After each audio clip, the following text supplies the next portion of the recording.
பாப்பா நீ இல்லாம பசி தூக்கம் வாராது, உன் பேச்ச கேட்காம ஒரு நாளும் விடியாது. நீ உன்ன பால் கிண்ணம் போதாது பொன்மானே, நிலவென்னும் கிண்ணத்தை நான் கொண்டு வருவேனே. பூவும் பூவும் ஒன்ன பார்த்து பேசிக்கொண்டது, இந்த காட்டில் ஓடும் ஓட கூட உன் பேர் சொன்னது. சின்ன சின்ன பூவே நீ கண்ணால் பாரு போதும், தொட்டு தொட்டு பேசு என் துன்பம் எல்லாம் தீரும்.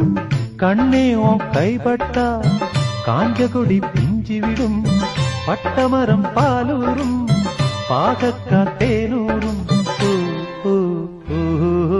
சின்ன சின்ன பூவே நீ கண்ணால் பாரு போதும், தொட்டு தொட்டு பேசு என் துன்பம் எல்லாம்